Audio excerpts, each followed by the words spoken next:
Sobat Belajar, bagaimana nih Sobat Belajar kabarnya? Semoga Sobat Belajar yang ada di rumah ataupun di mana Sobat pun berada, Sobat Belajar semoga baik-baik aja ya. Karena pada kesempatan kali ini, di episode hari ini, kami di sini akan menemani Sobat Belajar semua untuk belajar tentang sejarah.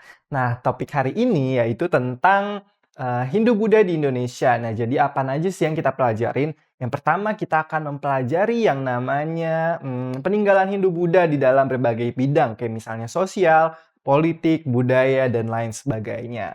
Kayak gitu. Nah, Sobat Belajar, nih di sini Kak Abi sudah ngegambar nih. Ada yang namanya burung Garuda, yaitu lambang negara kita nih Sobat Belajar. Nah, Sobat Belajar tahu nggak sih kalau misalnya semboyan yang ada di burung Garuda Bhinneka Tunggal Ika ini merupakan pengaruh dari yang namanya kebudayaan atau kerajaan bernafaskan Hindu-Buddha. Apakah Sobat Belajar sudah ada yang tahu? Nah, jadi gini Sobat Belajar, ternyata Bhinneka Tunggal Ika ini adalah pengaruh dari yang namanya kebudayaan Hindu-Buddha pada masa itu nih Sobat Belajar. Jadi ternyata kalau misalnya kita ngelihat yang namanya episode minggu lalu, kita tuh udah ngebahas yang namanya burung Garudanya. Jadi burung Garudanya ini adalah perlambang dari yang namanya kendaraan atau wahana dari Dewa Wisnu. Makanya ada yang namanya patung Garuda Wisnu Kencana. Nah, itu dari situ. Jadi dari akar agama Hindu. Nah, begitu juga dengan yang namanya semboyan ini nih. Bhinneka Tunggal Ika. Walaupun berbeda-beda, tetapi tetap satu. Nah, itu ternyata adalah juga pengaruh dari yang namanya kerajaan Hindu seperti itu. Nah, kita lihat nih mitologinya. Nah, jadi ternyata nih Sobat Belajar, kerajaan Hindu itu sudah mengeluarkan yang namanya kitab. Nah, ini kitab yang dikarang oleh Empu Tantular nih Sobat Belajar. Nah, jadi di kitab Sutasoma yang dikarang oleh Empu Tantular ini adalah peninggalan dari kerajaan Majapahit nih Sobat Belajar. Jadi kalau misalnya kerajaan Majapahit, Sobat Belajar pasti udah tahu dong dia bernafaskan agama Hindu. Terus kemudian beberapa ratus tahun kemudian baru berganti menjadi agama Buddha. Nah, pada masa itu nih, Sobat Belajar, ternyata Empu Tantular di situ sudah tertulis kalimat Bhinneka Tunggal Ika yang berarti berbeda-beda tetapi tetap satu. Kenapa demikian, Sobat Belajar? Jadi ternyata pada zaman dahulu nih, pada zaman kerajaan Majapahit, kalimat Bhinneka Tunggal Ika ini sudah diterapkan karena di sana juga banyak sekali rakyatnya yang menganut agama Hindu dan agama Buddha keduanya seperti itu. Jadi mereka di sana diterapkan untuk tetap satu dalam kesatuan di bawah kerajaan Majapahit seperti itu.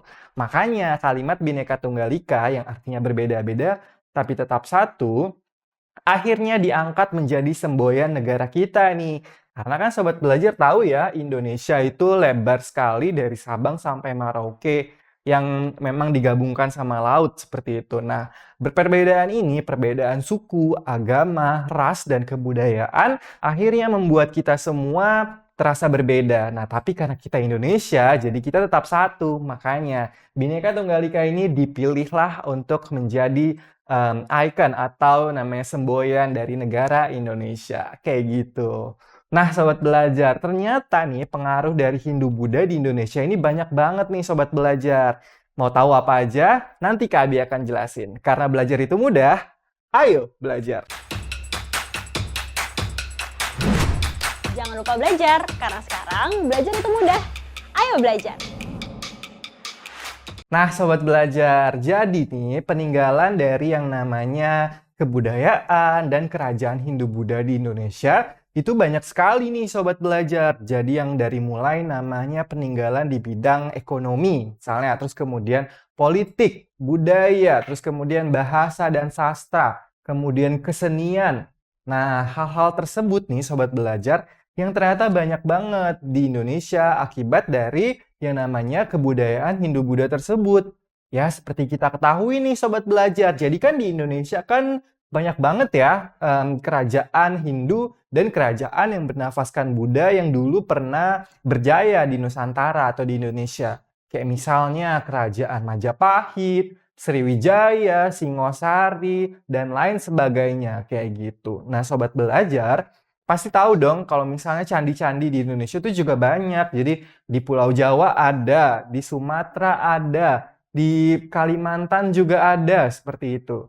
Nah, dari sinilah kita tahu bahwa ternyata peradaban dari kebudayaan klasik di Indonesia ini maksudnya Hindu dan Buddha ya, sobat belajar. Nah, kebudayaan Hindu dan Buddha ini di Indonesia tuh banyak banget.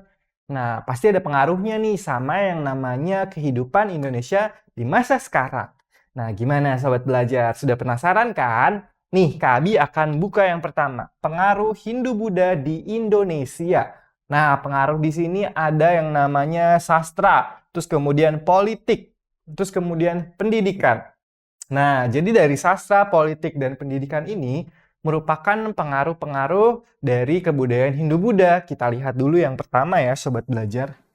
Nah, ini dia, namanya adalah sastra. Jadi di kebudayaan sastra ini, peninggalan sastranya adalah merupakan sebagian dari kitab-kitab, kayak misalnya kitab Sutasoma, terus kemudian kitab Pararaton, seperti itu. Jadi peninggalan di bidang sastra ini banyak banget nih sobat belajar, kayak gitu. Kalau misalnya kita tahu nih, ternyata pada zaman dahulu peninggalan kitab itu dibuat dari yang namanya daun lontar tuh sobat belajar. Jadi nih, ini nih terbuat dari daun lontar nih sobat belajar, yang akhirnya dikeringkan dan menjadi terus kemudian diukir satu-satu, tentu saja menggunakan aksara Jawa kuno pada masa itu. Kalau misalnya di tanah Sunda atau di tanah Pajajaran baru berkembang menjadi aksara Sunda seperti itu. Nah, kalau misalnya ini menggunakan yang namanya aksara Jawa kuno. Nah, kayak misalnya Kabi akan kasih tahu nih. Nah, di sini biasanya dia bahan dari pembuatan si yang namanya kitab ini adalah biasanya daun lontar nih sobat belajar.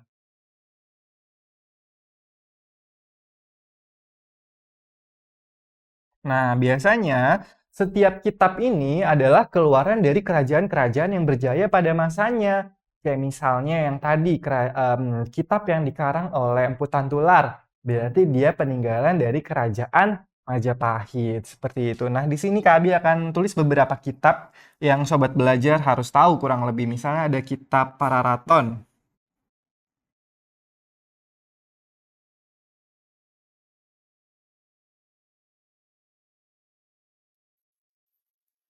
Nah, terus kemudian ada yang namanya kitab Sutasoma.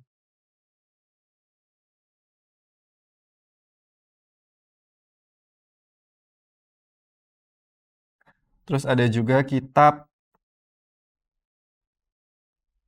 kitab ini Ramayana misalnya atau Mahabharata, kitab kisah Ramayana.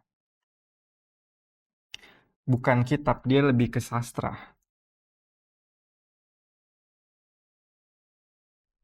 Terus kemudian Mahabharata.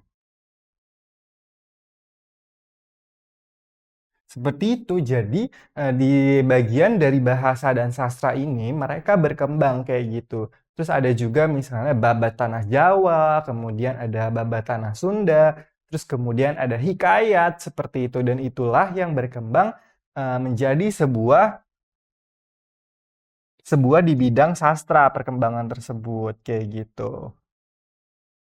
Nah, sekarang kita akan lanjut ke berikutnya, yaitu kita lihat ada yang namanya di bidang politik nih Sobat Belajar. Jadi ternyata nih Sobat Belajar kalau misalnya tahu, jadi demokrasi yang ada di Indonesia, bukan demokrasinya, lebih ke kepemimpinan yang ada di Indonesia, yang Indonesia diketuai oleh satu orang, dikepalai oleh satu pemimpin, ternyata adalah adopsi dari yang namanya kerajaan Hindu-Buddha itu sendiri. Kayak misalnya nih, Sobat Belajar tahu, mereka dipimpin oleh seorang raja misalnya. Nah, kalau misalnya kerajaan Hindu atau Buddha biasanya dipimpin sama raja tuh. Nah, begitu juga di Indonesia. Indonesia dipimpin oleh seorang presiden seperti itu. Nah, itulah yang mempengaruhi bangsa Indonesia ini mengambil dari nilai-nilai agama Buddha pada masa itu, Sobat Belajar. Nah, makanya di bidang politik juga ada pengaruhnya terhadap bangsa Indonesia. Oke, sekarang kita akan lanjut ke yang kedua. Nah, di bidang pendidikan. Wah, di bidang pendidikan ini kenapa bisa sih, Kak, kalau misalnya Hindu-Buddha kok ada pengaruhnya ya di bidang pendidikan? Nah, Sobat Belajar harus tahu nih, ternyata Sobat Belajar dulu pada masa kerajaan Sriwijaya, jadi nih Kak Abi tulisin.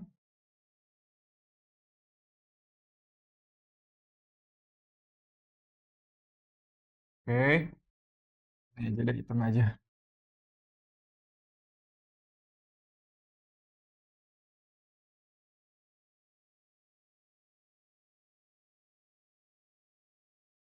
Nah, jadi pada masa kerajaan Sriwijaya nih Sobat Belajar, ternyata di bagian Pulau Sumatera atau lebih tepatnya sekarang tuh di Provinsi Jambi seperti itu. Nah, ternyata di Jambi ini Sobat Belajar dulu adalah tempat untuk menuntut ilmu yaitu agama Buddha Sobat Belajar. Karena kan seperti kita ketahui ya, Sriwijaya ini berlatar belakang Buddha.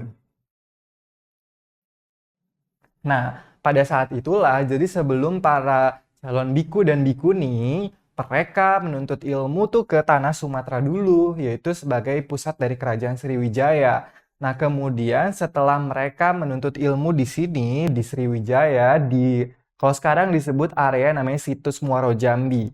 Nah, mereka akhirnya menuntut ilmu untuk menjadi seorang pendeta seperti itu di daerah Muaro Jambi nih.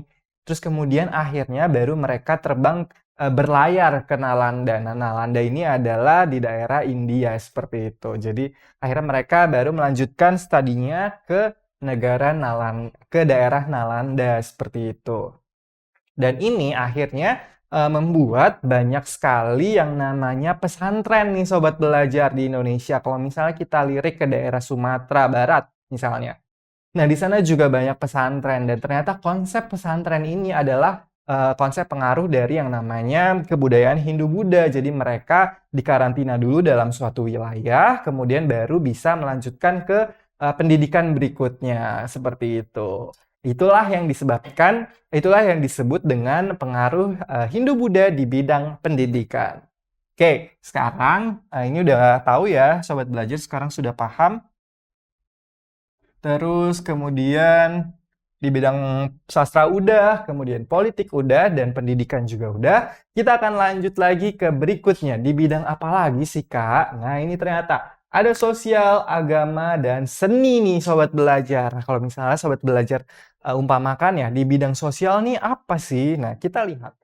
Ini dia, di bidang sosial. Nah, jadi ternyata nih Sobat Belajar, kalau misalnya di bidang sosial ini, kan seperti kita tahuin ya, kalau misalnya agama Hindu, terus kemudian agama Buddha, itu memiliki yang namanya sistem kasta nih. Jadi kalau misalnya kasta tertinggi, ada Brahmana. Terus kemudian lanjut ke sastra yang kedua. Kasta yang kedua, ada yang namanya kasta kesatria, yang berarti golongan yang namanya kaum pejuang atau kaum kesatria perang.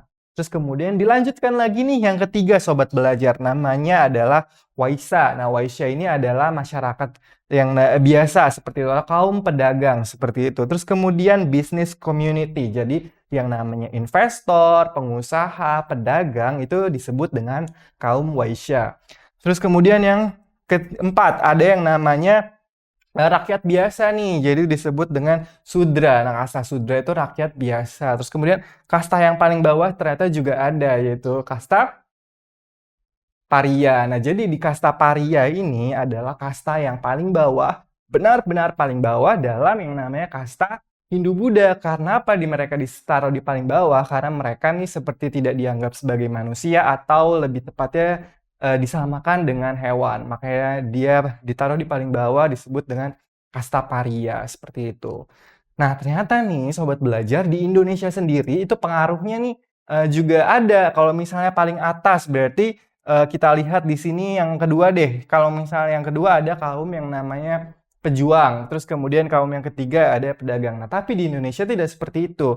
Kalau misalnya kita lihat sistem di Indonesia ini berarti yang pertama adalah misalnya presiden, kemudian yang kedua menteri-menterinya, terus kemudian yang ketiga adalah gubernurnya seperti itu, terus kembali wali kota dan lain sebagainya. Nah, itulah sistem tersebut yang kita bisa bilang dipengaruhi dari yang namanya kasta dari perkembangan agama Hindu dan agama Buddha. Seperti itu Sobat Belajar. Oke, sekarang ini sudah ngerti ya di bidang sosial. Kak Abi akan lanjut nih ke yang namanya bidang berikutnya, yaitu di bidang agama nih Sobat Belajar. Kita klik ya. Nah, ini dia. Ternyata di bidang agama masih juga nih Sobat Belajar dipengaruhi. Jadi kalau misalnya agama Hindu dan Buddha, ya masih berkembang di era sekarang seperti itu. Jadi agama Hindu, kemudian agama Buddha. Kalau misalnya Hindu, biasanya bisa kita jumpai di Pulau Bali ya, seperti itu Sobat Belajar. Dan juga bagian Indonesia yang lainnya, karena kan tersebar seperti itu. Nah, terus kemudian agama Buddha biasanya melakukan perayaan di Candi Borobudur seperti ini. Nah, ternyata agama-agama tersebut masih eksis gitu loh, still eksis di Indonesia. Nah, jadi inilah yang bisa kita bilang perkembangan agama juga mempengaruhi Indonesia di masa sekarang. Jadi, kebudayaan yang ada pada masa lalu, kebudayaan Hindu-Buddha tersebut tidak hilang begitu saja, tapi masih ada yang menganut agama Hindu dan agama Buddha seperti itu. Nah, sekarang kita akan lanjut lagi nih, Sobat Belajar, ke yang namanya bidang yang terakhir, yaitu dalam bidang seni. Wah, seni apa ya kira-kira? Nah, ini dia. Jadi, seni itu ada 3 di sini. Jadi, ada yang pertama yang namanya seni bangunan. Nah, seni bangunan tuh apa sih? Nah, seni bangunan ini biasanya kayak misalnya candi, atau misalnya bangunan-bangunan lain yang mengandung sistem kayak keagamaan Hindu-Buddha. Terus kemudian ada juga seni budaya. Nah, seni budaya ini biasanya adalah pengaplikasian dari budaya Hindu-Buddha, kayak misalnya tokoh-tokoh pewayangan, seperti itu.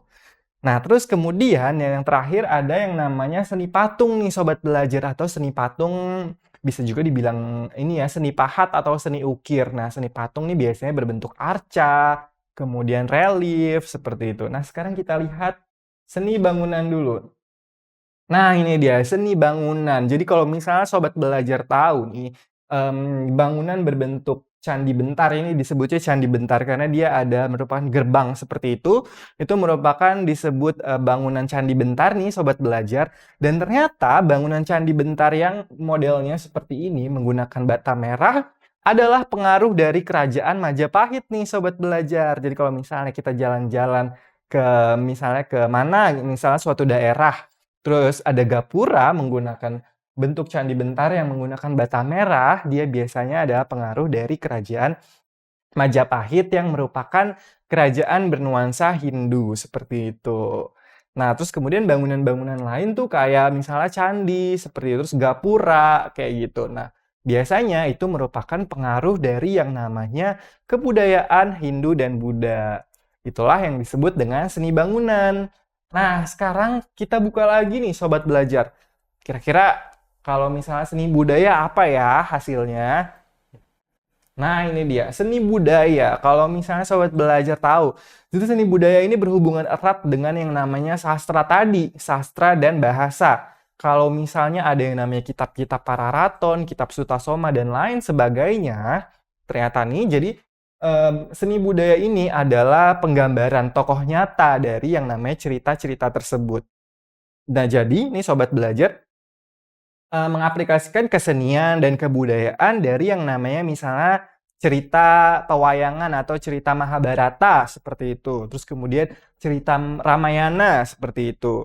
Nah, mereka mengaplikasikannya dengan yang namanya dancing, menari seperti itu. Terus kemudian tokoh pewayangan seperti itu. Nah, itulah yang biasa kita sebut dengan seni budaya aplikasinya pada Indonesia. Nah, terus di bagian yang terakhir nih, Sobat Belajar, itu ada yang namanya seni patung atau seni arca nih, Sobat Belajar. Nah, kalau arca, Sobat Belajar pasti sudah banyak yang tahu ya. Arca apa aja sih? Nah, di sini kami ngambil contohnya adalah arca yang namanya Dewa Wisnu atau arca Erlangga.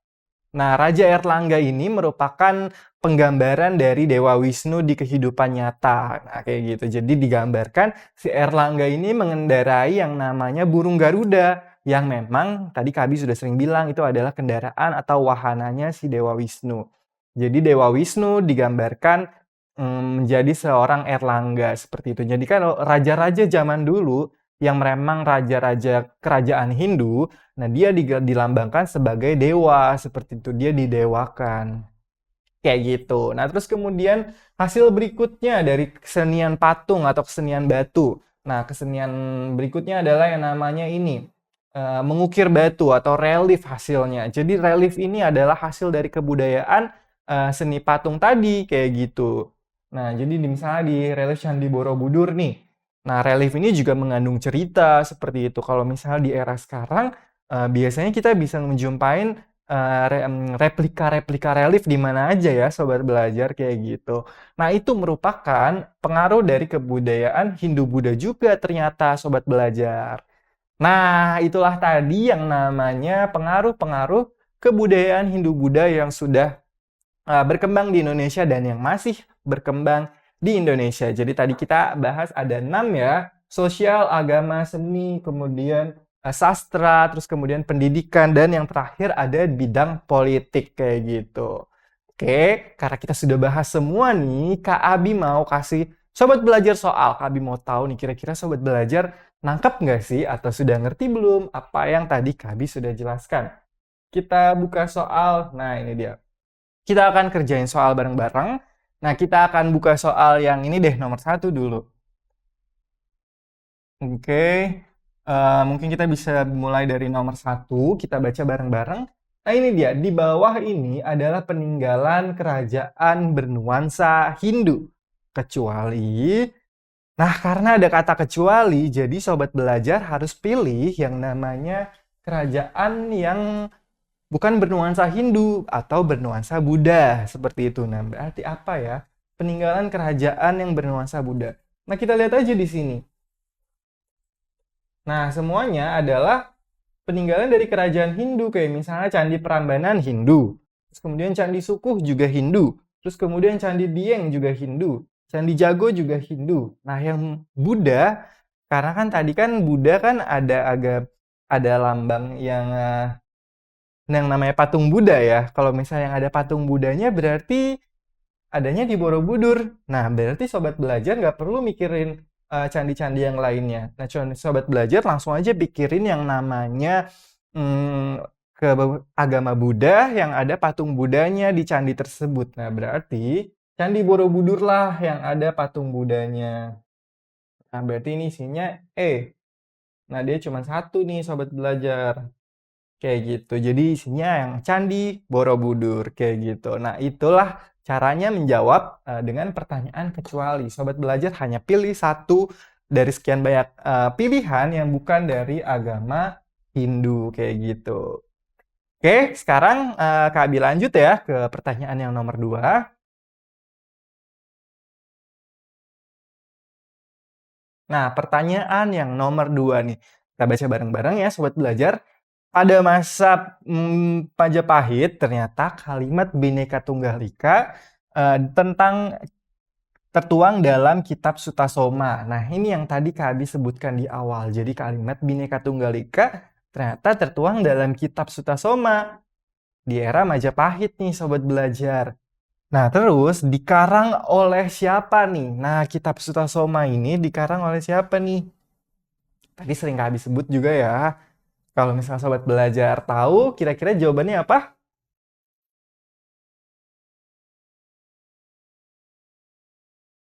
Ya, jawabannya adalah ini, Empu Tantular.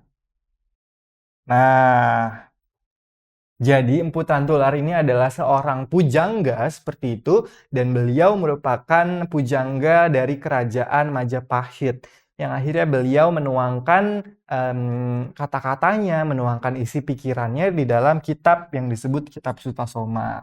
Nah, di Kitab Sutasoma itulah ada yang namanya kalimat Bhinneka Tunggal Ika. Karena pada masa itu ternyata Bhinneka Tunggal Ika ini sudah diaplikasikan karena mereka di sana pada masa kerajaan Majapahit itu juga ada yang namanya pengaruh Hindu dan pengaruh Buddha pada masa itu.